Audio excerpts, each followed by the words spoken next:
Karma karna pahudui jana. Om Ajnanatirmirandasya Janam Jana Shalakaya Chakshurumilitam Jena Tasmai Shri Gurave Namaha.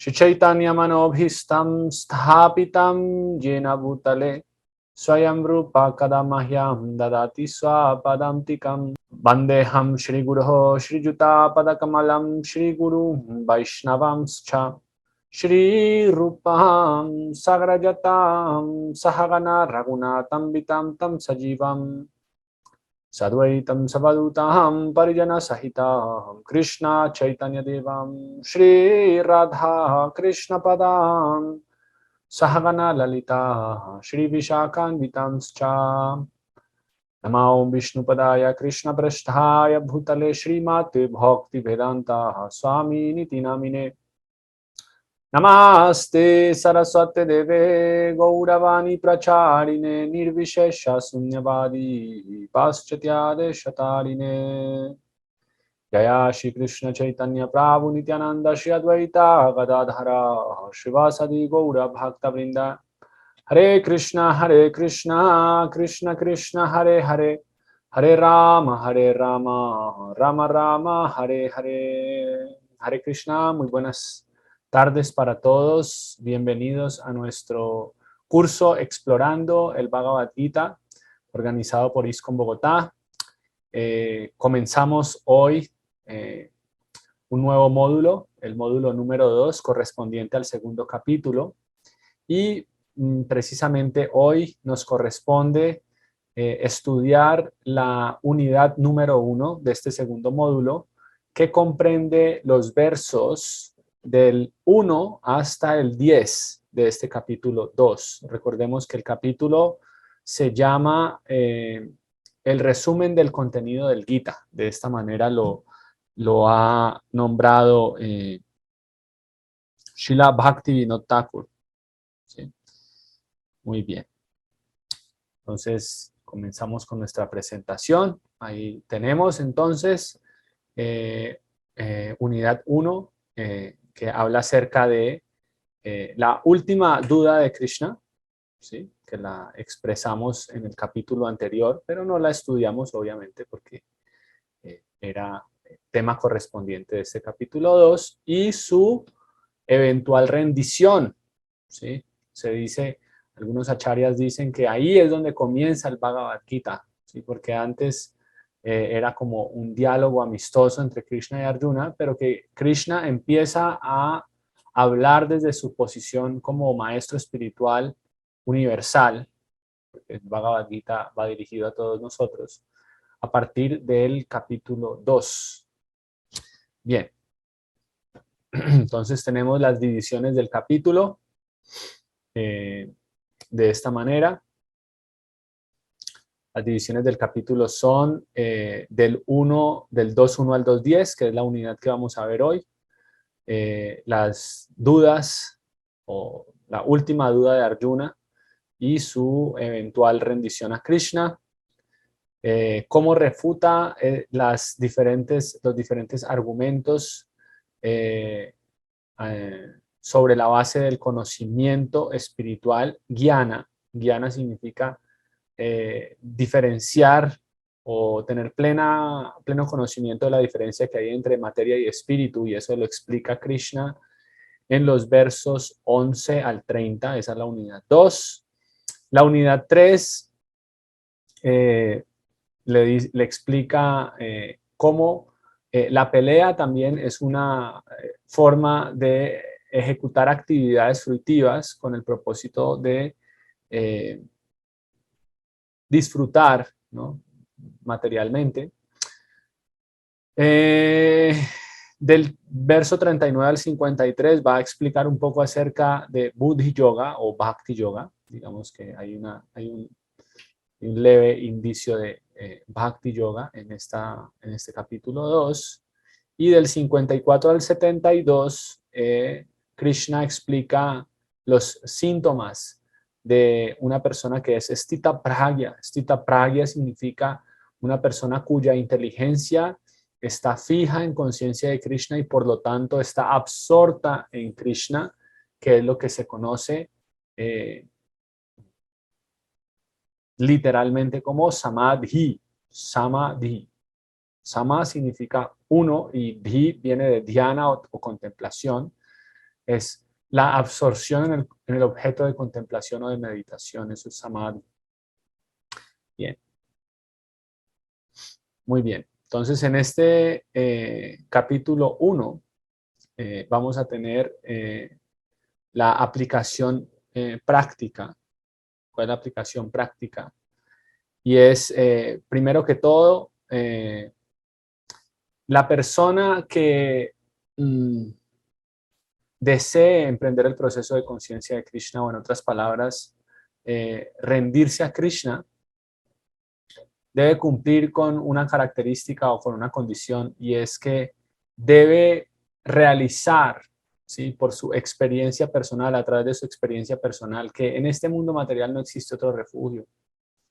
Generalmente identificamos diferentes falsos refugios, que el Srimad Bhagavatam le conoce como soldados falibles. ¿Sí? Entonces pensamos que en momentos de problemas o en momentos de desesperación, muchas personas nos pueden ayudar, amigos, parientes, la sociedad, el país, la humanidad en general, pero realmente todos estos son soldados falibles. Nuestro único refugio es Krishna y el proceso de conciencia de Krishna. Entonces se dice que una persona que tiene esa realización, que tiene ese conocimiento, es una persona que está cualificada para tomar refugio por completo en Krishna a través de el maestro espiritual, a través de la autoridad espiritual. Muy bien. Bien, entonces vamos a analizar ahorita el verso número 1, 2.1. Vamos a ir un poco al 2.1, en donde Arjuna es descrito por Sanjaya como una persona que se encuentra llena de compasión y cuyos síntomas de compasión se manifiestan con la pérdida del ánimo y sus ojos colmados de lágrimas, ¿sí? Entonces vamos a analizar, digamos, esta sección. Entonces, Prabhupada habla acerca de estos síntomas de lamentación como el resultado de la ignorancia del verdadero ser, ¿sí? Arjuna está aquí manifestando síntomas de ignorancia por su excesivo apego o su excesiva identificación con el cuerpo, ¿sí? Por lo cual, Prabhupada le llama a esto, por una palabra muy conocida por nosotros, y es Shudra. Shudra.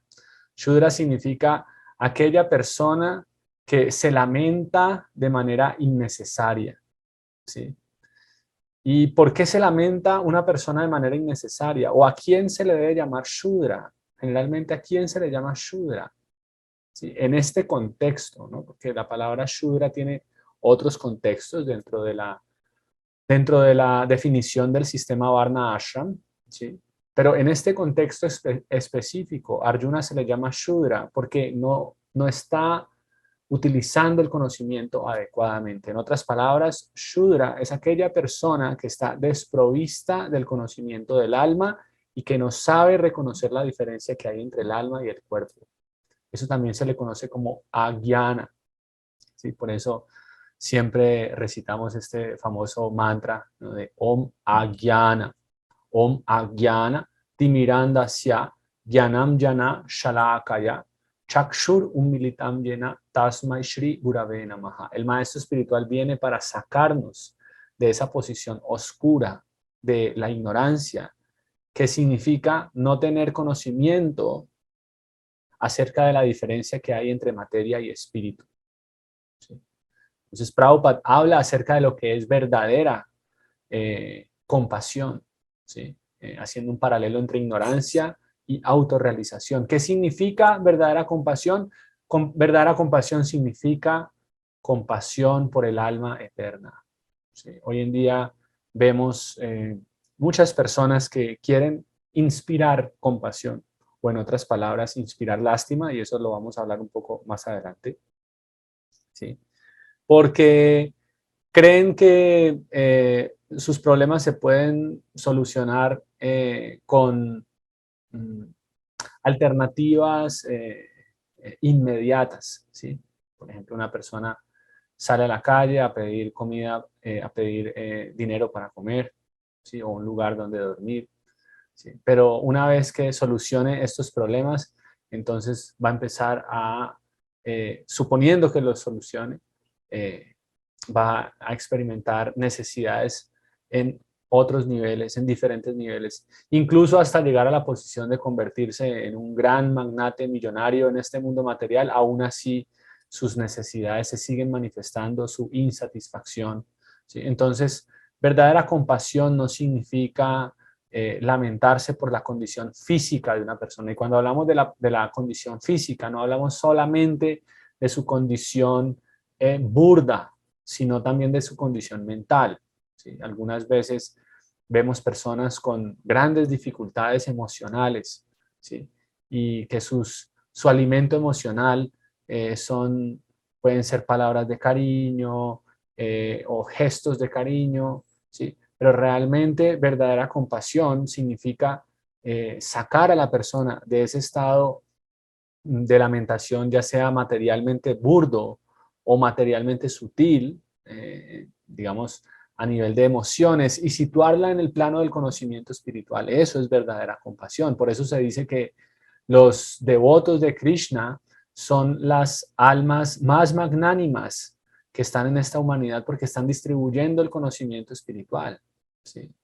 Y no solamente ello, sino que una vez que una persona recibe conocimiento espiritual, automáticamente su vida material también entra en perfecto balance, ¿sí? Y eso lo hemos visto todos aquellos que hemos tenido alguna experiencia en conciencia de Krishna, cómo Krishna va eh, otorgándonos la oportunidad de encontrar un equilibrio perfecto entre nuestra vida material y nuestro desarrollo espiritual con el propósito de seguir avanzando espiritualmente. ¿Sí? Como decía una vez su santidad Prahladananda Maharaj, decía, no conozco al primer devoto que haya muerto de hambre. Es muy difícil encontrar un devoto que practicando conciencia de Krishna de manera adecuada, ¿sí? Esté pasando por situaciones de miseria material, a no ser el caso de devotos muy, muy avanzados que están sufriendo materialmente, pero que internamente están en un estado constante de éxtasis espiritual. Entonces, definitivamente, la verdadera compasión es sentir, ¿no? Eh, digamos, lamentarse por la pérdida de conciencia de Krishna de una persona, ¿sí? Cuando salimos a las calles y vemos que las personas se abstienen de recibir la oportunidad de despertar su conciencia de Krishna. Muchas veces yo reflexiono, ¿no? Cuando una persona pasa por enfrente mío y yo tengo la oportunidad de ofrecer un libro y esa persona pasa derecho, digo, wow, si supiera qué probabilidad hay de que otra vez vuelva a encontrarse con esta oportunidad. ¿Cuántas vidas tienen que pasar de nuevo para volver a encontrarse con esa oportunidad? Eso lo dice el Chaitanya Charitamrita. Brahmanda Brahmite Kona Bhagyavan Jiva Guru Krishna Prasade Paya Bhakti Lata Villa. Brahmanda significa la manifestación cósmica material y Brahmite significa que nosotros estamos deambulando en esta manifestación cósmica desde tiempo inmemorial, yendo al infierno, subiendo a los planetas celestiales, descendiendo de nuevo a estos mundos terrenales o planetas intermedios. Y así pasando millones de vidas, ¿sí? Y dice, Guru Krishna Prasade Bhai Bhakti Lata Villa. En medio de ese sinnúmero de oportunidades, de encarnaciones, de probabilidades, llega un momento en el que tenemos la oportunidad de recibir esa semilla del Bhakti. Eso es algo muy difícil. Entonces, eso es verdadera compasión, ¿sí? Sentir que todo el mundo está desprovisto de esa oportunidad, porque no hay quien lo haga parte de los devotos, ¿sí? Luego, Prabhupada habla acerca de el término Madhusudan, ¿sí? Madhu significa el demonio, ¿sí? Y Sudan significa aquel que mató. Ese es un nombre de Krishna. Entonces, Arjuna le llama de esta manera porque considera que sus dudas son como demonios, ¿sí? Porque definitivamente un gran obstáculo en nuestra vida espiritual es ese, es la duda, ¿sí? Porque si nosotros tenemos dudas, es muy difícil practicar con determinación. La determinación se presenta en una persona que está completamente convencida de que lo que está haciendo es lo mejor para sí mismo y para los demás. Entonces, por eso Krishna, o más bien Arjuna, se refiere a Krishna con esta palabra Madhusudan.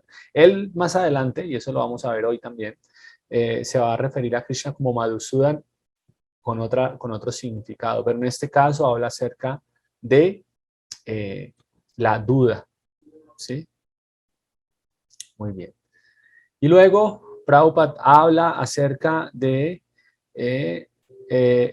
el Bhagavad Gita, la finalidad con la cual se habla el Bhagavad Gita. ¿Cuál es la finalidad con la cual se habla el Bhagavad Gita? Es para disipar la lamentación del hombre ignorante, ¿sí? Entonces, eso es muy significativo porque Arjuna no es ningún ignorante. Arjuna es una persona que está completamente iluminada y está perfectamente establecida en su posición real como alma espiritual, por ser un asociado íntimo de Krishna, pero se le pone en esta situación de aparente ignorancia para que Krishna pueda hablar el Bhagavad Gita y de esa manera iluminar a toda la humanidad. Y finalmente, Prabhupada concluye el significado hablando acerca de el propósito del capítulo, ¿sí? Este capítulo, como lo dijimos en un comienzo, se le ha puesto el título de el resumen del contenido del Gita. Prácticamente todos los temas del Bhagavad Gita se tocan en este capítulo. Y una de las características principales de este capítulo es el jnana, ¿sí? O la descripción analítica de la diferencia que existe entre materia y espíritu, ¿sí? Así es. Muy bien.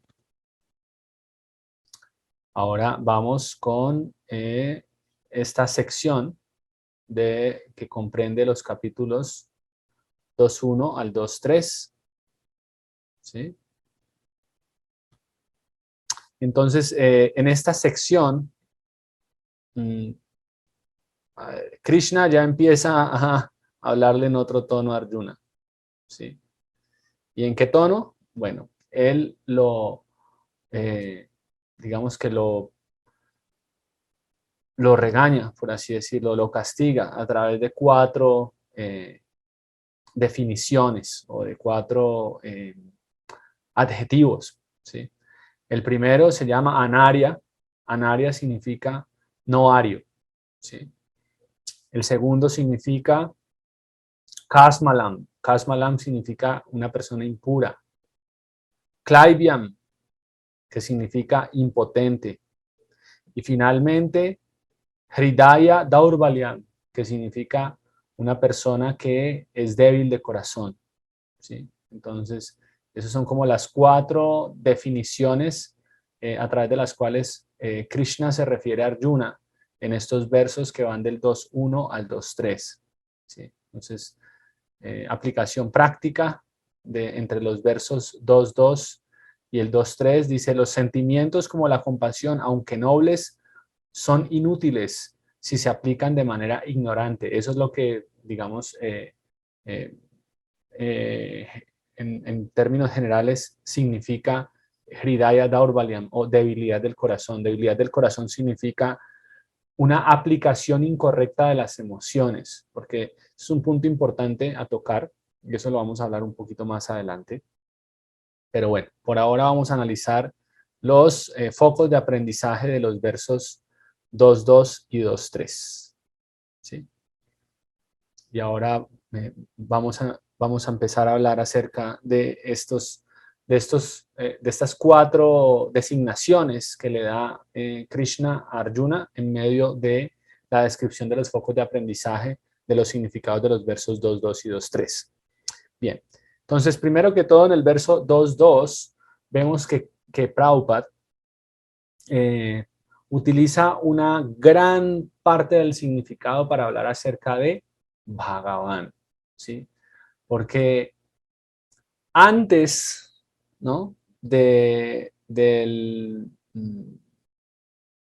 capítulo 2, en el capítulo 1, no estaba establecido, ¿no? Que Krishna es la suprema personalidad de Dios, ¿sí? De cierta manera, Sanjaya le está hablando, lo está citando a través de otros nombres, ¿sí? Pero en este segundo capítulo es la primera vez que Sanjaya utiliza esta definición Bhagavan, ¿sí?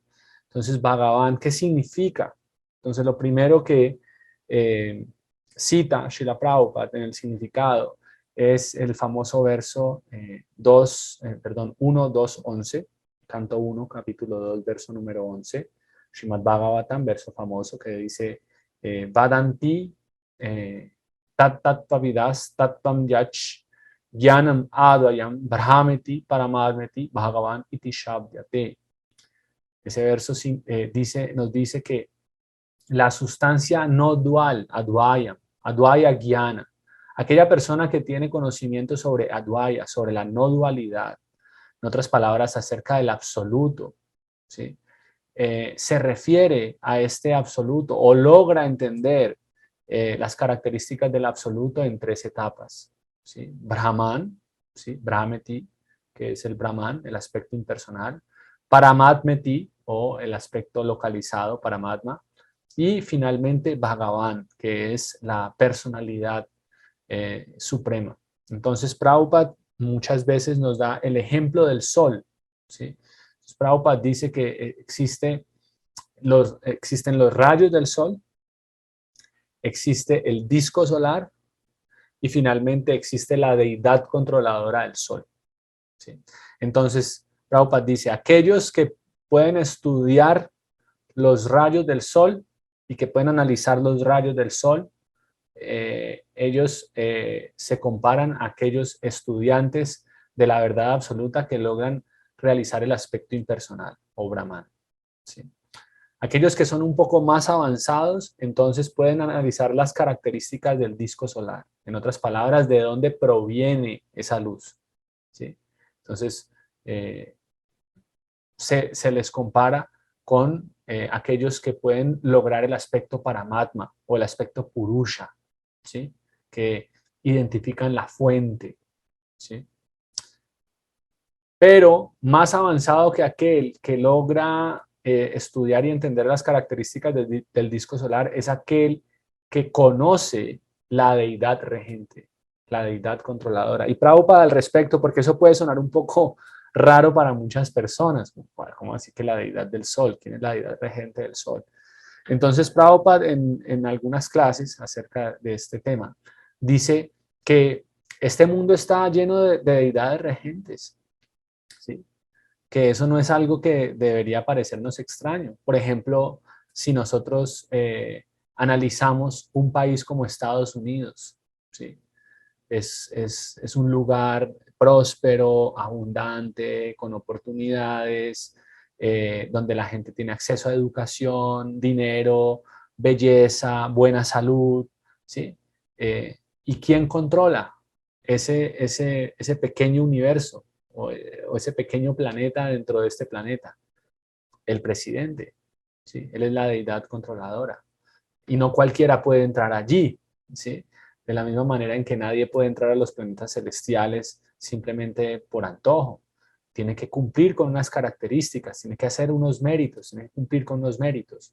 Si uno va a la embajada de Estados Unidos, uno tiene que demostrar que tiene suficientes condiciones para visitar ese lugar, ¿sí? Sin simplemente pensar que uno va a estar allí para tomar y ya, o para convertirse en una carga, o para disminuir las condiciones favorables de vida del lugar.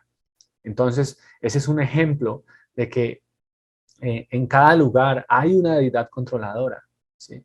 Prabhupada dice, todas las personas tienen diferentes niveles de control, ¿sí? Por ejemplo, hay una persona que controla 5 personas, otra persona controla 10 personas, otra controla 100 personas, otra controla miles de personas, otra controla millones de personas, ¿sí? Pero por encima de todos ellos está Krishna, el supremo controlador, ¿sí? Entonces, bajo ese precepto de deidad controladora, es que podemos entender que en cada planeta de este universo existe una deidad controladora, existe una persona que controla. Perdón. Entonces, aquel que conoce la deidad controladora del sol, ¿sí? Tiene pleno conocimiento de todas sus características, como deidad controladora, como disco solar y como los diferentes rayos. De la misma manera, aquel que comprende quién es la suprema deidad controladora, ¿sí? Él tiene conocimiento acerca de Bhagavan y automáticamente conoce los otros aspectos. Conoce Paramatma y conoce Brahman. Luego Prabhupada habla acerca de la definición de Bhagavan según Parashara Muni, ¿sí? Y es lo que hablábamos hace poco en una de nuestras sesiones, en nuestras plenarias, cómo lo define en términos de opulencias materiales, cómo una persona se vuelve atractiva a través de sus diferentes opulencias materiales, ¿sí? Entonces, Bhagavan significa, Bhaga significa opulencia y Van significa aquel que posee en pleno, ¿sí? Entonces se dice que una persona se vuelve atractiva por tener un poquito de belleza, o por tener un poquito de dinero, o por tener un poquito de fama, o por tener un poquito de fuerza, o un poquito de conocimiento, o un poquito de renunciación. Pero Krishna es la persona que tiene esas 6 opulencias en pleno. En pleno significa que a pesar de que cualquiera de nosotros puede que tenga un poquito de ellas, finalmente le pertenecen a Krishna. ¿Y cómo podemos saber que le pertenecen a Krishna? Porque en cualquier momento las podemos perder y no están bajo nuestro control, ¿sí? No tenemos control absoluto sobre ello. Una persona hermosa puede perder su belleza en un día, en un segundo. Una persona rica puede perder todo su dinero en un segundo, ¿sí? Entonces a Bhagavan no le sucede eso y por eso se convierte en el supremo atractivo. Luego Prabhupada define, o más bien cita, referencias acerca de la supremacía de Krishna y da 2 referencias muy importantes. La primera es la Brahma Samhita, Ishvara Parama Krishna, Sakchit Ananda Vigraha, Anadir Adir Govinda, Sarva Karana Karanam. ¿Sí? Entonces, estábamos hablando acerca de los Ishvaras, que son los controladores. Hay muchos controladores, como el sol, como la luna, como el fuego, ¿sí? Como Indra, como Shiva, Brahma, ¿sí? Pero de todos esos Ishvaras, ninguno es Parama. Parama significa supremo. ¿Quién es? Krishna. Sakchidananda Vigraha, su forma es inmaterial, es espiritual. Sat, eterna, Chit, llena de conocimiento, y Ananda, completamente dichosa, bienaventurada. Anadir, Adir, Govinda, a pesar de que él es el origen de todo, él en sí no tiene origen. No hay una historia, no hay una referencia en los anales de la historia que diga cuándo nació Krishna. ¿Sí? No, él es eterno. Y Sarva Karana, Karana, él es la causa de todas las causas. Por eso los devotos se liberan de todo tipo de ansiedades, ¿sí? Porque tienen perfecta realización de que todo lo que sucede en este mundo y de todo lo que les sucede a ellos, Krishna es la causa, ¿sí? Y como Krishna es la causa, entonces no hay nada de qué preocuparse, ¿sí? Y luego Prabhupada cita un maravilloso verso del Srimad Bhagavatam conocido como el Paribhasa Sutra. Paribhasa Sutra significa el verso que define la esencia de todo el Srimad Bhagavatam. Y es el famoso verso 1.3.28. ¿Sí? Canto 1, capítulo 3, verso 28, en donde Sutta Goswami dice, Ete chamsa kala punsa Krishnastu Bhagavan Swayam. ¿Sí?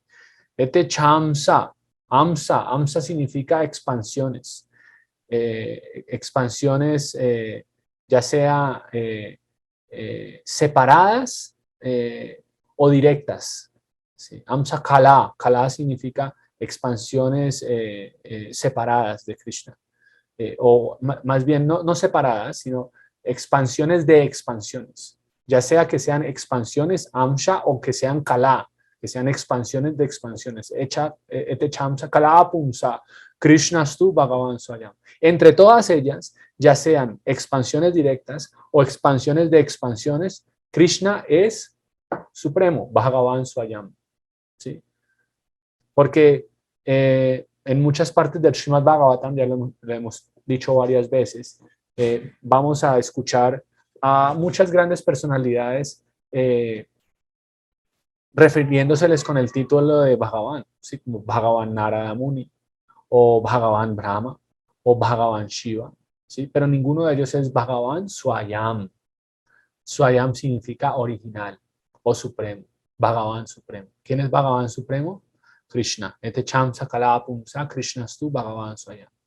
Así que para aquellos que desean o aspiran ser estudiantes serios de esta filosofía del Bhakti, ese verso es fundamental. ¿Sí? Aprender ese verso del Bhagavatam es fundamental.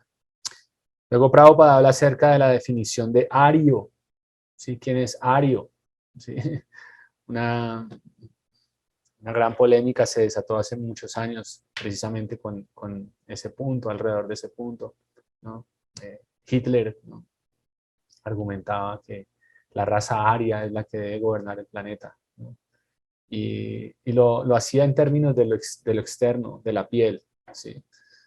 Ciertas condiciones físicas, pero realmente ario es aquel que conoce el verdadero valor de la vida, aquel que conoce el verdadero valor de la vida. ¿Y cuál es el verdadero valor de la vida? Eso nos lo explica el Vedanta Sutra, ya lo escuchamos en sesiones pasadas, y es Atahato Brahma Jigyasa. Cuando esta forma humana de vida se ocupa en lograr la autorrealización, eso es conocer el verdadero valor de la vida. Esa es una persona aria. Por eso se dice que una persona aria vive en una civilización basada en la iluminación espiritual. Esa es una persona aria. Aquella persona que vive en una civilización basada en valores espirituales. O en otras palabras, civilización significa vivir sobre la base de valores espirituales. Eso es verdadera civilización. Lo que hoy conocemos como civilización no es más que conocimiento acerca de lo temporal, acerca de lo perecedero. Así que eso no es verdadera civilización. Verdadera civilización es poder investigar acerca de lo eterno, de aquello que es indestructible. ¿Sí? ¿Y quiénes son los anaria? ¿Sí? ¿Quiénes son las personas que no son arios? ¿Sí? ¿A quién se le conoce como anaria? Porque aquí, en el verso 2, Krishna le está diciendo a Arjuna, anaria, eres un anaria. ¿Sí? ¿Quién es un anaria? Es aquella persona que no conoce el verdadero valor de la vida. ¿Y cuál es el verdadero valor de la vida? Nate vidu swartagatim hi Vishnu. Eso lo dice Prahlad Maharaj en el séptimo canto del Srimad Bhagavatam. Nate vidu significa no conocen. ¿Qué no conocen? Swartagatim hi Vishnu. Swarta significa el logro, el patrimonio más elevado, el patrimonio máximo. Swartagatim es la meta última. ¿Cuál es la meta última? Hi Vishnu. Natevidur Swartakatim Hi Vishnu. y no saben cuál es la liberación eh, de el enredo material. ¿Sí? Ese es un área. ¿Cuál es su concepción de la vida? Simplemente todo lo relacionado con la materia. ¿Sí? Viven cautivados por situaciones externas del mundo material. Entonces, por ejemplo, en el caso de Arjuna, a pesar de que es un kshatriya, está evadiendo su deber. ¿Sí? O sea, ni siquiera reconoce cuál es su deber material, que hablar de reconocer su deber principal, su deber espiritual. Entonces, ¿cuáles son los resultados de ser un no ario? Porque eh, Krishna le dice a Arjuna, Anarya Yushtam Aswargyam Akirtikaram Arjuna. ¿Sí? Aswargyam. Aswargyam significa no vas a ir ni siquiera a los planetas celestiales con esa conducta. ¿Sí? Y más bien te van a llevar a la infamia, a Kirti. ¿Sí? Es como muchas veces hemos dicho, ¿qué significa Kirtan? Kirtan significa glorificar. Akirti significa lo opuesto a glorificar, significa infamia. ¿Sí? Esos son los resultados. Infamia, no alcanzar eh, los planetas celestiales, Aswargyam, ¿sí? Y si no hay, eh, si hay infamia por no cumplir con los deberes materiales en este plano, por lo tanto no hay la posibilidad de ascender a los planetas celestiales, ¿qué hablar de progreso espiritual? ¿Sí? Luego viene la palabra Kashmalam, Kashmalam, que según el Bhagavad Gita significa impurezas o suciedad. Y eso es lo que Krishna le está diciendo a Arjuna. ¿Sí? Le está diciendo, ¿de dónde te han aparecido estas impurezas? Kutha. Kutha significa dónde. ¿Dónde? ¿De dónde han salido estas impurezas? ¿Sí? No son dignas de una persona que tiene verdadero conocimiento de los valores de la vida, de un ario. ¿Sí? No se espera que una persona con semejante linaje, ¿no?, en conciencia de Krishna, como lo es Arjuna, porque los guerreros o los monarcas en épocas pasadas estaban completamente equipados con conocimiento espiritual. Entonces, ¿cómo es posible que una persona de la clase alta, que es lo que una vez conversaba con un amigo, ¿no? Hoy en día no hay clase alta. ¿Sí? La clase alta está determinada sobre la base de logros materiales, de opulencia material. Y por eso vemos hoy en día mucha gente así llamada de clase alta que una y otra vez, día tras día, vemos gente implicada en negocios ilícitos, ¿sí? En actividad pecaminosa, ¿sí? Porque el parámetro para determinar quién pertenece a la clase alta es simplemente el dinero, no más. ¿Sí?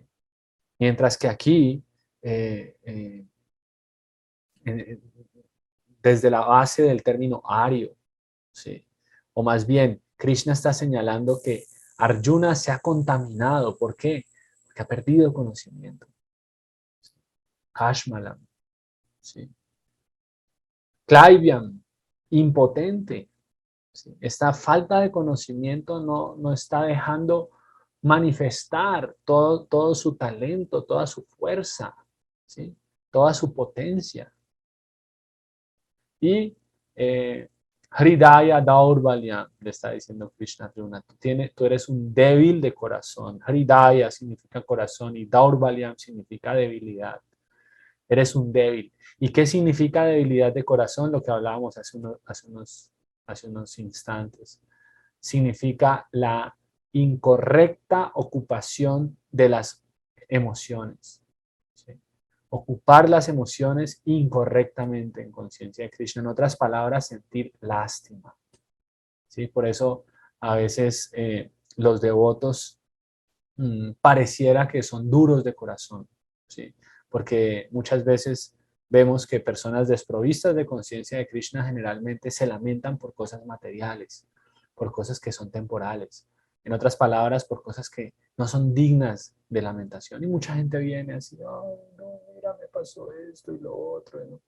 Y el devoto, ¿no?, escucha y se queda muy grave, se queda en silencio, meditativo, reflexiona, ¿sí? Porque sabe que todas esas emociones no son, el uso de esas emociones no es algo correcto, ¿sí? Generalmente en el mundo material se valora mucho a las personas que nos sirven como paño de lágrimas. Oh, tú eres mi paño de lágrimas, la persona que me escucha, que no me juzga, ¿sí?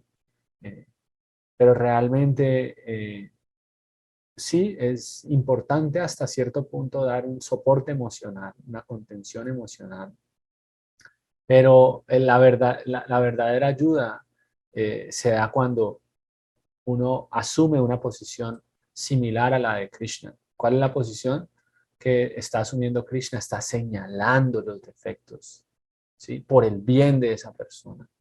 No solamente con el ánimo de criticar y ya, sino con el ánimo de que esa persona realmente ascienda a la plataforma espiritual, ¿sí? Y luego le dice, parta, parta. ¿Qué significa parta? Significa tú provienes de un gran linaje, ¿sí? Como a veces, por ejemplo, vemos que nuestros devotos, ¿no?, caen en situaciones parecidas de lamentación, de excesivo uso inadecuado de las emociones, ¿sí? Y nosotros también nos ponemos en la posición de Krishna, de decir, hey, parta, tú perteneces a un gran linaje, perteneces a la familia de Prabhupada, perteneces a ISKCON, ¿sí?, en donde hay una gran fuente de conocimiento.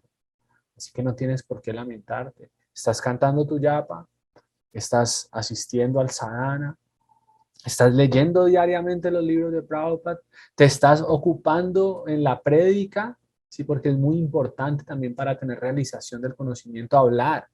Por eso en este curso, una de las dinámicas importantes es que cada uno exprese, según su entendimiento, estos puntos filosóficos, porque de esa manera a uno le queda más clara la filosofía. Y cuanto más clara esté la filosofía, menos probabilidades hay de caer en estos estados innecesarios de emociones.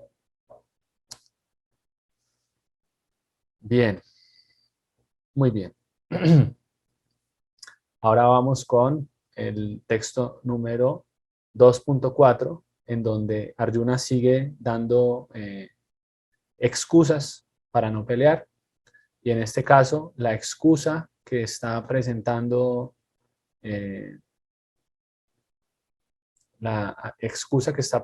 Arjuna, ¿cuál es? Dice, Katham Bhishmam Aham Sankhye, ¿sí? Dronam cha Madhusudana. Aquí Arjuna se está defendiendo. Ushubi parityotyami pujarhab arisudana. Es muy hermoso el lenguaje sánscrito, ¿sí? Entonces aquí, ¿qué le está diciendo Arjuna a Krishna? Le está diciendo, ellos son mis superiores, ¿sí? Ellos son mis superiores. Entonces usted me está diciendo a mí que los mate. Oh, Madhusudana. Muy bien. Usted es Madhusudana. Usted mató al demonio Madhu, ¿sí? Usted es Arisudana, ¿sí? Arisudana significa el destructor de los enemigos. Pero ellos no son mis enemigos. Ellos son Pujarhav. Son dignos de adoración.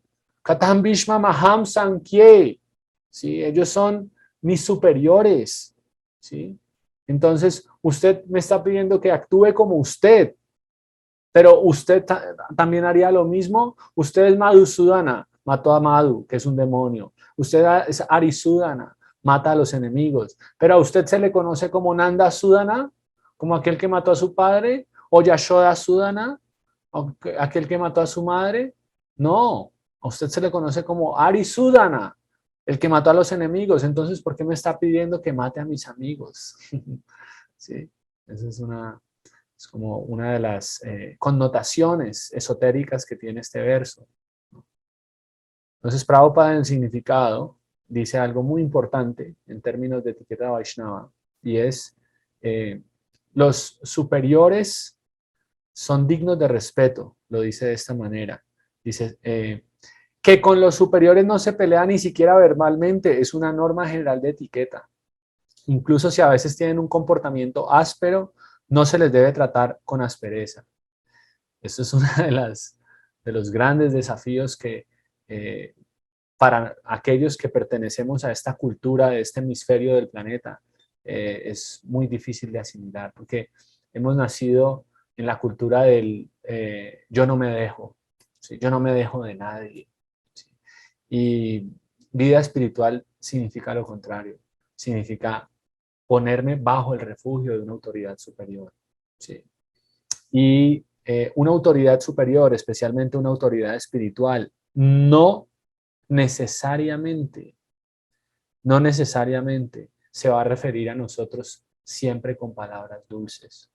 En otras palabras, si nosotros queremos reconocer a una persona como un verdadero amigo, un verdadero bienqueriente en conciencia de Krishna, debemos estar dispuestos a aceptar de parte de esas personas que señalen defectos en nosotros, ¿sí? Y que algunas veces utilicen un lenguaje áspero con el propósito de hacernos despertar, ¿sí? Recuerdo una vez, una situación particular, estaba yo sirviendo a mi maestro espiritual y él me hizo un pedido, ¿no? de que le trajera unas almendras, ¿no? Y cuando llegué con las almendras me dijo, no, no son de esas, son de las grandes, ¿sí?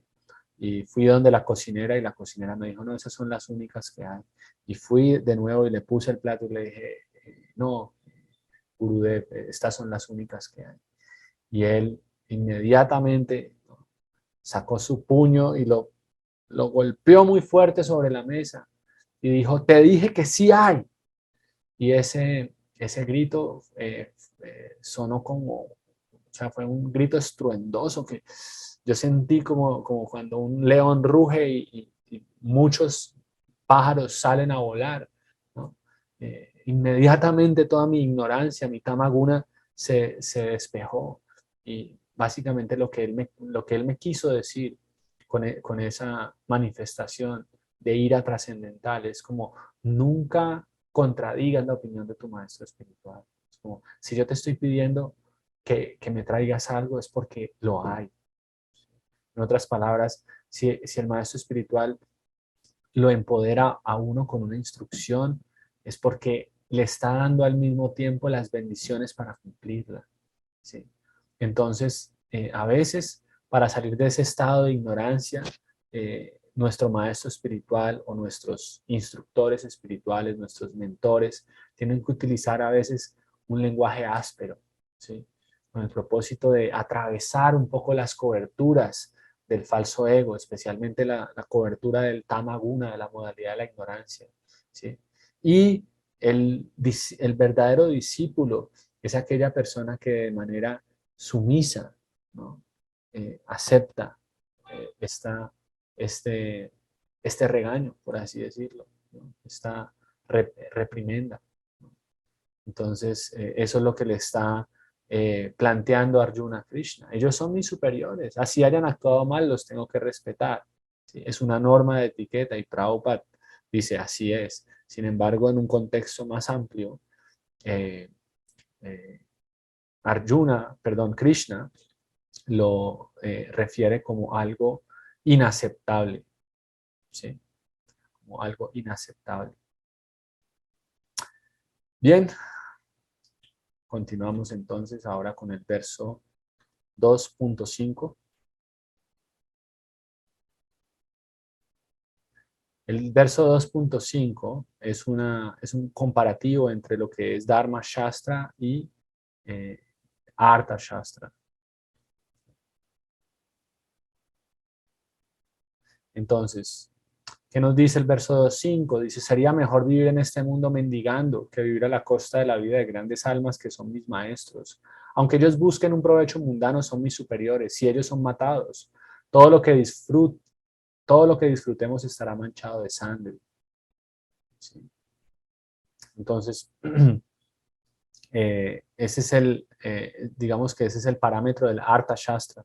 ¿Sí? El Artha Shastra significa que eh,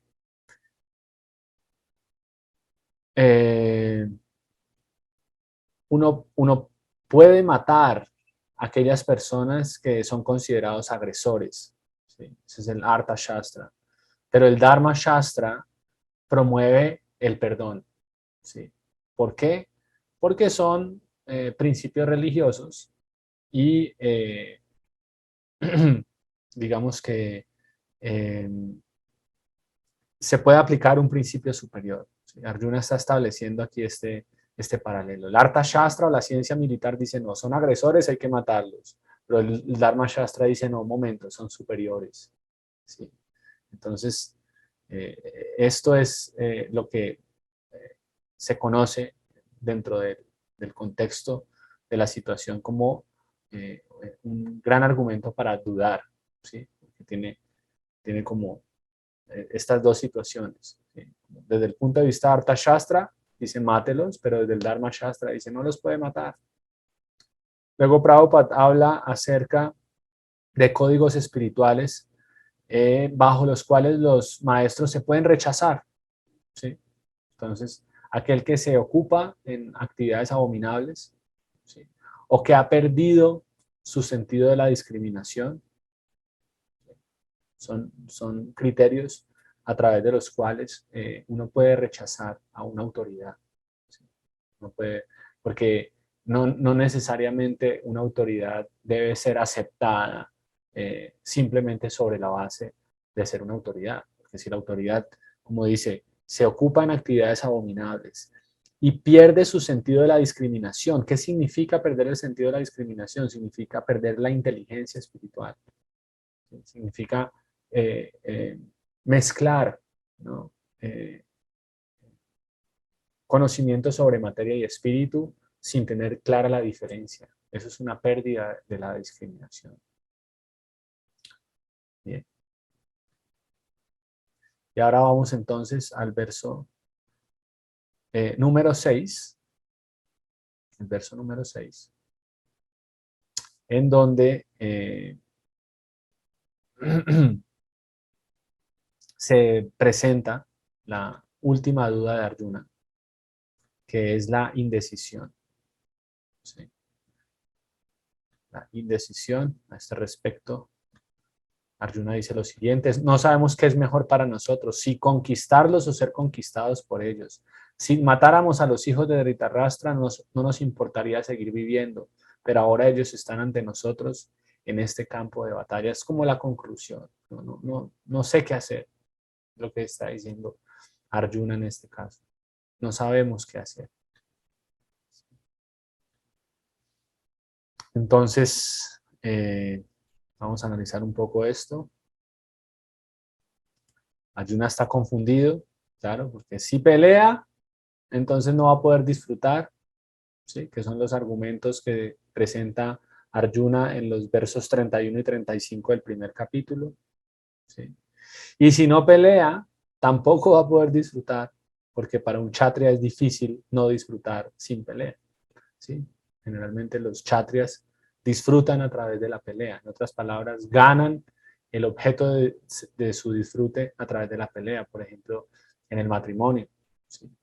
Para los kshatriyas está permitido robar a la novia. ¿Sí? Para ello tienen que pelear. O, por ejemplo, cuando quieren conquistar un reino. Entonces van y le piden amablemente al rey que les dé tributos, ¿no? Y si no lo hacen, ok, entonces vamos a pelear. ¿Sí? Pero en este caso Arjuna no sabe qué es peor, si pelear o no pelear. Esa es su indecisión. ¿Sí?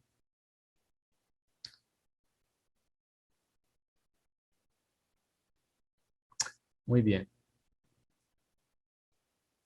Ahora vamos entonces con con la aplicación práctica.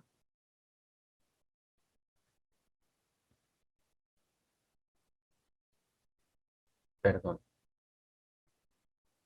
sí, aplicación práctica de los versos 2.4 al 2.6. Dice, la condición de Arjuna ilustra el resultado de la conciencia egoísta, frustración e incapacidad para llegar a conclusiones sólidas.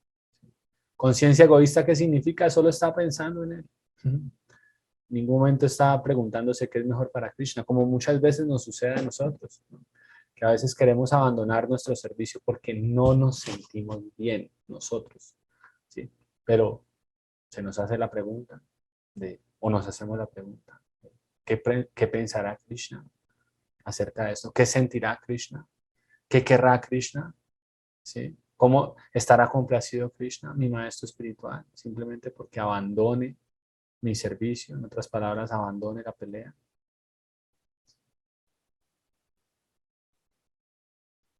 Bien, Prabhupada también menciona algunos aspectos importantes, ¿sí? Y es que dice que Arjuna estaba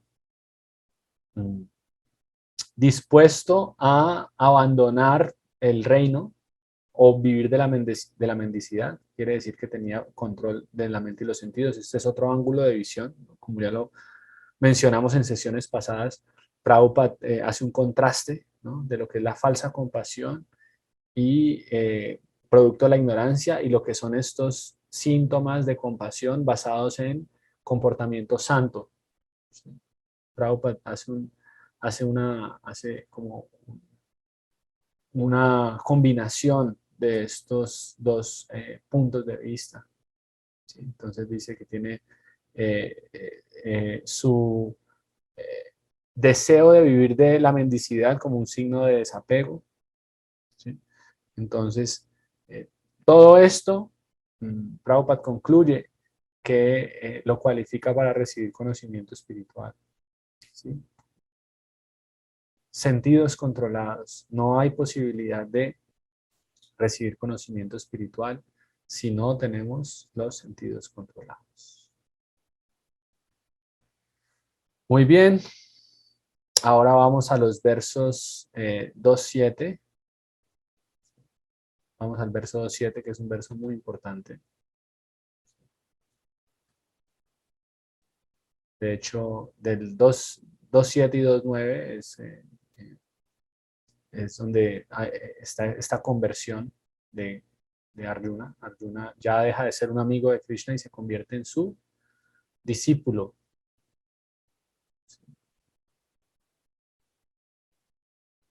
Entonces, ¿cómo hemos llegado hasta allá? Bueno, porque a partir de los versos 2.2 y 2.3, Krishna castiga a Arjuna llamándole no ario, impotente, débil de corazón, sucio, contaminado.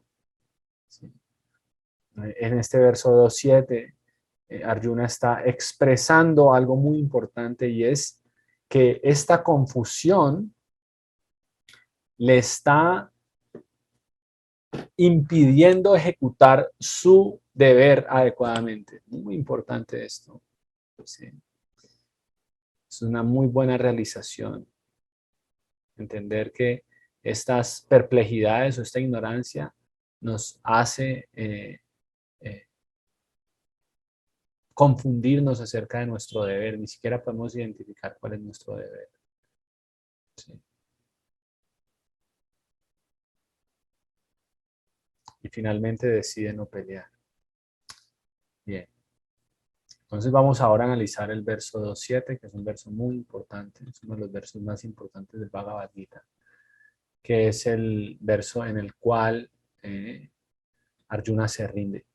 ¿Sí? ¿Cuál es la esencia de este verso? Es que uno debe refugiarse en un maestro espiritual con el propósito de buscarle una solución a todas las perplejidades de la vida. Entonces Prabhupada dice que la característica de este mundo material es que está lleno de perplejidades. ¿Sí? ¿Y cuáles son esas perplejidades? Son 4 en total. Prabhupada generalmente siempre lo repite. Esos son todos los problemas de la vida. ¿Cuáles son esos 4? Nacimiento, vejez, enfermedades y muerte.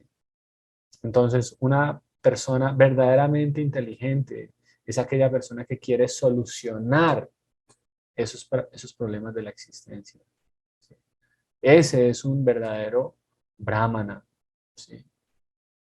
Ese es un verdadero brahmana. Mientras que el kripana, que es lo contrario, ¿quién es el kripana? Es aquella persona que llega a este mundo material, ¿no?, sin solucionar los problemas. Perdón. Es aquella persona que llega a este mundo material simplemente a disfrutar como los perros y los gatos. ¿Sí? Es una persona que se le conoce como un kripa, como un avaro. ¿Qué es la perplejidad material? Entonces, se le conoce como, o más bien, Prabhupada hace la analogía de un fuego, ¿sí?, de un fuego forestal. ¿Sí? Es aquello que se causa sin querer. ¿Sí? Como hace poco precisamente salí a cantar mi yapa al parque, ¿no?, y de repente llegó un señor con su perro, era una perra, y la perrita agachó su cola para orinar. ¿Sí? Y una señora ya de edad avanzada que estaba barriendo el parque, desde la distancia se quedó mirando. ¿Sí? Y la perrita terminó de orinar y continuó, y el amo continuó con ella, ¿no? Inmediatamente la señora le gritó: no lo va a recoger, no lo va a recoger. Y de una del otro señor contestó también en un tono airado: ¿qué le va a recoger? Si está orinando, le recojo el orín. ¿Sí? ¿Qué le pasa? ¿Sí? Entonces, eso es el fuego de la existencia material. Un incendio se causa sin razón. ¿Sí? No hay razón. ¿Por qué no hay razón? Bueno, número uno, el señor tenía la razón. La perrita orinó. ¿Sí? El orín va a la tierra, no pasa nada. ¿Sí? Tenía la razón. Pero era la manera de reaccionar, gritando a una señora de edad, una señora mayor, que claramente pues no iba a tener la capacidad de ver desde la distancia que la perrita estaba orinando. ¿Sí? Lo mismo la señora mayor. ¿Sí? ¿Era la forma correcta de hacer el reclamo? No. Entonces, es una situación indeseable que se da sin razón, porque no había razón.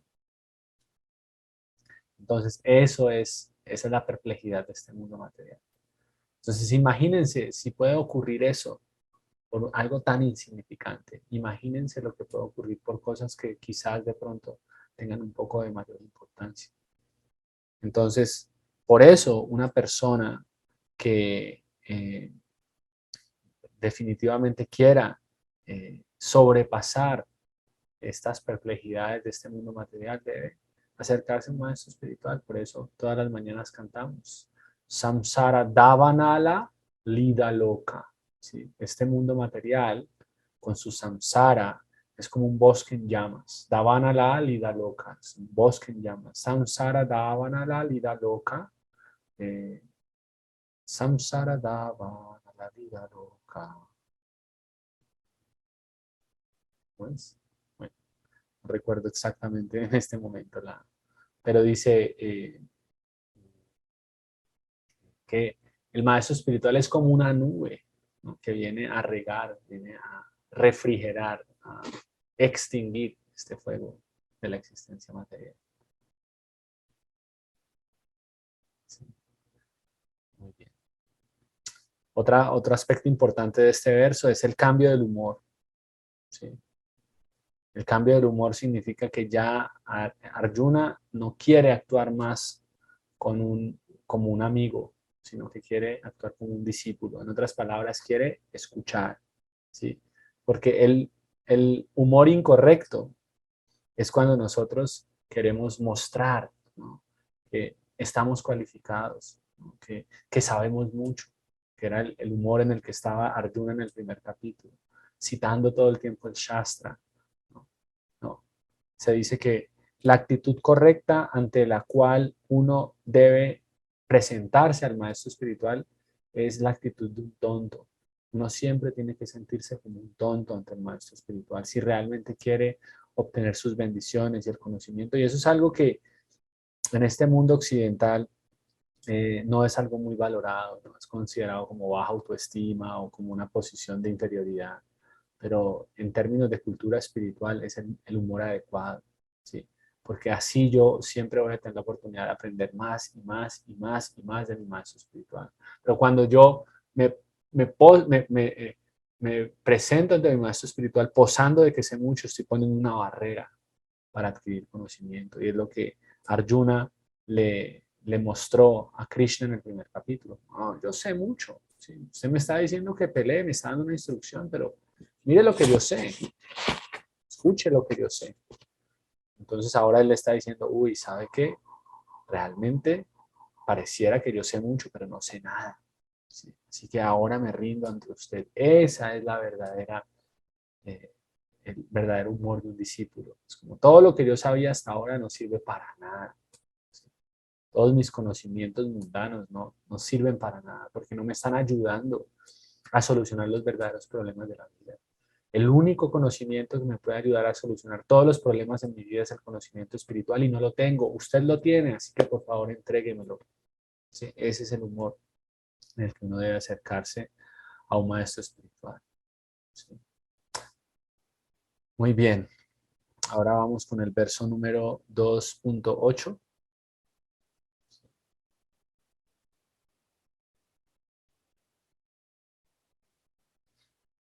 El verso 2.8. Entonces, Arjuna sigue reafirmando sus, digamos, como su estado, reconfirma su estado de dependencia. ¿Sí? Le dice que sigue confundido, no sabe qué hacer. Dice lo siguiente: no encuentro ninguna forma de apartar este pesar. Me está secando los sentidos. No podré disiparlo ni siquiera si obtengo en la tierra un reino próspero y sin igual, con una soberanía tal como la de los semidioses en el cielo. ¿Qué quiere decir esto? Es muy significativo. Lo que quiere decir es que ningún tipo de felicidad material, ningún tipo de conocimiento académico, escolaridad, puede resolver las perplejidades del mundo material. ¿Sí? Porque a veces pensamos, ¿no?, que conciencia de Krishna es bueno, pero aún así, ¿no?, mi título universitario o mi capacidad intelectual hacen que yo sea mejor. ¿Sí? Pero no, al contrario. Más bien, todos esos logros mundanos cobran un sentido cuando yo me vuelvo consciente de Krishna. Pero si no soy consciente de Krishna, todos esos logros mundanos no tienen ningún valor. ¿Sí? Otra conclusión que Prabhupada identifica en este verso, en este significado, es que solamente el representante de Krishna es quien puede ayudar. ¿Y quién es un verdadero representante de Krishna? ¿Sí? Entonces, Prabhupada dice, aquel que es 100% consciente de Krishna. ¿Sí? Solo aquella persona que es 100% consciente de Krishna se le puede conocer como un maestro espiritual genuino. ¿Sí? Solo esa persona puede resolver todos los problemas de la vida. ¿Y cuáles son todos los problemas de la vida? Como lo dijimos ahorita: nacimiento, vejez, enfermedades y muerte. Y Prabhupada cita un famoso verso de Chaitanya Charitamrita: Kibra vipra kivanyasi shudra kenenaya Jai Krishna tatua veta sei guru haya. ¿Sí? Porque a veces pensamos que el gurú tiene que ser de la India, o tiene que ser un experto erudito, o tiene que ser, qué sé yo, ¿sí? Eh, puras designaciones externas, pero no.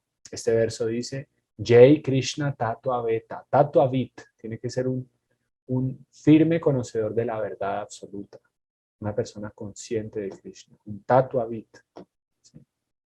Ese es un verdadero gurú. ¿Sí? Y luego Prabhupada cita otra referencia del Padma Purana, ¿no? Este famoso verso que dice: Sat karmani puno vipro mantra tantra visharadaha avaishnavo gurur nasyat vaishnava swapacho guru. ¿Sí? Dice: un brahman erudito experto en todas las materias del conocimiento védico. Sat Karma, Nipuno Vipro. No es apto para volverse maestro espiritual si no es un Vaishnava. ¿Sí? Sí, a Vaishnava Gurur Nasyat, no puede ser guru si no es un Vaishnava. Mientras que Vaishnava Swapacho Guru, Swapacho ¿qué significa? Swapacho o Swapaka significa un freidor de perros. Así se le conoce a un come perros, a una persona que viene de una familia de come perros. No es que quiera decir que el Vaishnava es un come perro, quiere decir que uno puede convertirse en un Vaishnava aún cuando provenga de una familia de come perros. Así que si uno es un Vaishnava, esa persona es el verdadero maestro espiritual.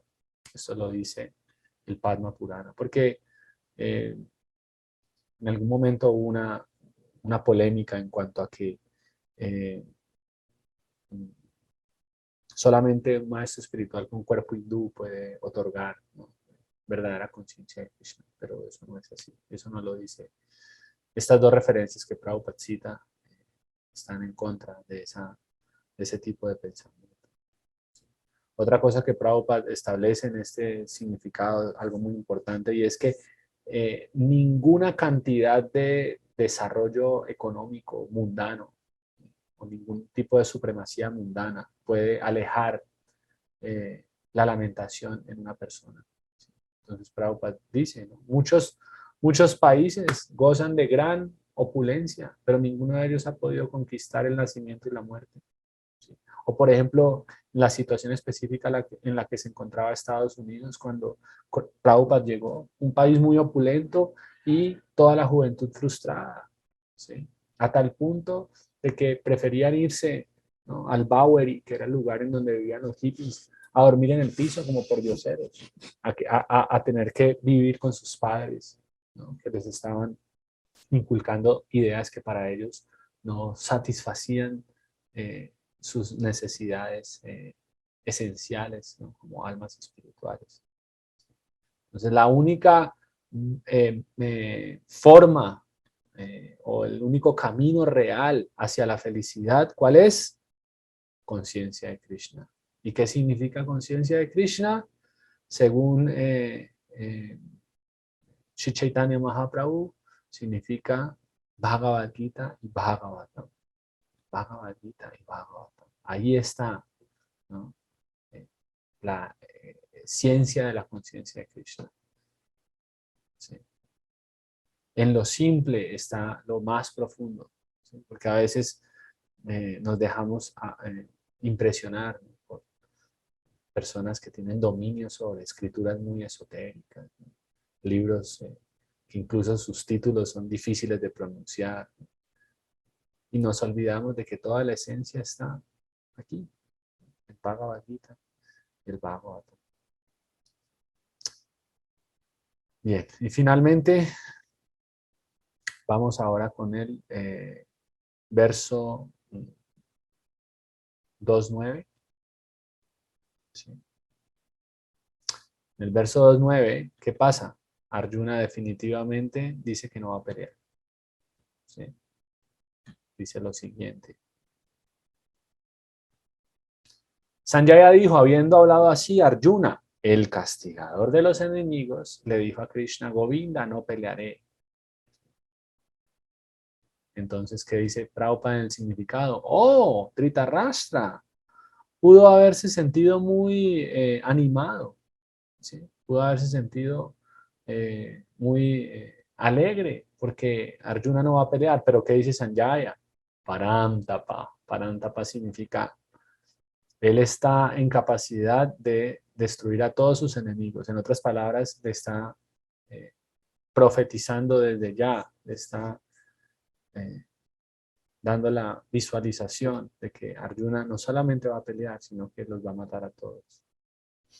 Ese es el lenguaje esotérico que utiliza Sanjaya aquí. Eso es algo muy, muy bonito entre los devotos, ¿no? Que a veces uno dice cosas muy profundas en frases muy cortas, ¿sí? O simplemente el humor con el que uno habla expresa algo que va más allá. ¿Sí? Así es. Sanjaya está diciendo, está confundido, pero momento, va a pelear. Sí. Y ahora se habla acerca de los efectos de haberse rendido. ¿Sí? ¿Cuáles son los efectos de la rendición que se presentan en Arjuna, que son los que manifiesta o los que expresa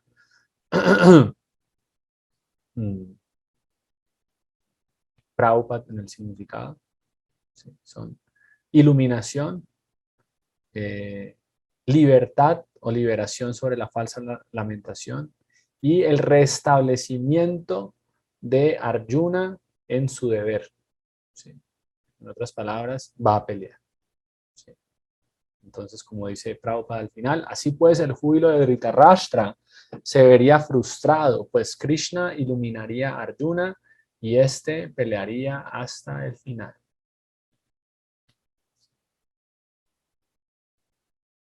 Entonces, la aplicación práctica es que debemos simplemente refugiarnos en Krishna. ¿Sí? Por eso lo vamos a analizar en el verso 241. ¿Sí? Muchas razones para abandonar el combate, una sola solución. ¿Sí? Muchas razones.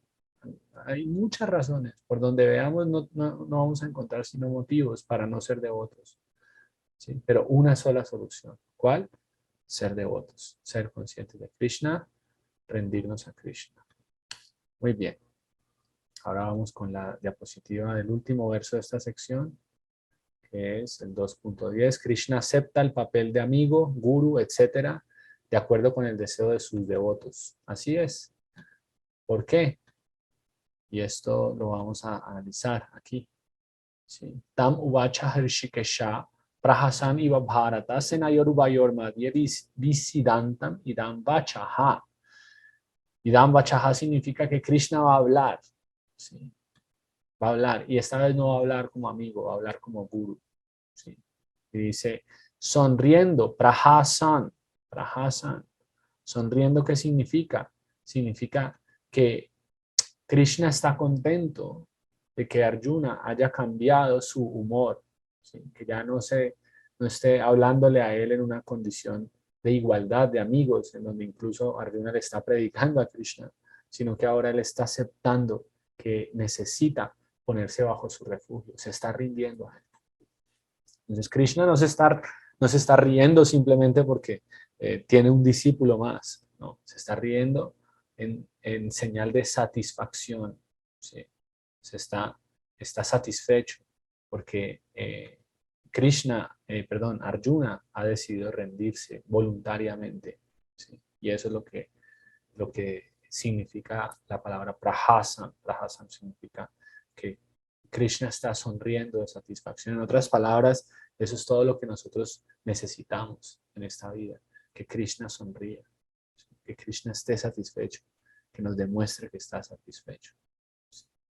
Luego dice Prabhupada que parece ser que esta conversación, ¿sí?, se dio en presencia de ambos ejércitos. Por eso, la palabra significativa del verso es Senayor Ubayor Madhye. Senayor Ubayor Madhye. Madhye significa en medio. ¿De qué? Senayor Ubayor, de los dos ejércitos. Entonces quiere decir que este Bhagavad Gita no está dirigido solamente para Arjuna y una situación particular de Arjuna, sino que está dirigido para todos nosotros, amigos y enemigos, ¿sí? En otras palabras, este verso muestra la imparcialidad del proceso de conciencia de Krishna, ¿sí? Uno debe ser imparcial. Conciencia de Krishna nos debe ayudar a desarrollar imparcialidad. En el mundo material estamos acostumbrados a actuar bajo prejuicios, ¿sí? Esta persona no me gusta. ¿Por qué? No sé, no me gusta. Tiene algo que no me cae bien. Me mira mal. No me gusta su forma de hablar. No me gusta su manera de expresarse, ¿sí? Son todos prejuicios que nos vamos creando por diferentes condicionamientos externos, pero conciencia de Krishna significa ir más allá de eso y situarnos en una verdadera posición imparcial, porque Todos somos almas espirituales. ¿Sí? Nos guste o no nos guste la forma de ser de una persona, es una alma espiritual y como tal merece nuestro respeto, merece nuestro afecto, nuestro cariño. Eso es verdadera conciencia de Krishna. ¿Sí? Y para eso está el Bhagavad Gita, para abrirnos esa visión. Muy bien. Muy bien, entonces vamos a dejar aquí. Muchas gracias a todos por su presencia una vez más en este maravilloso curso de Explorando el Bhagavad Gita, organizado por ISKCON Bogotá. Jai Jagat Guru, Shila Prabhupada ki Jai, Nitai Gaur Premanande.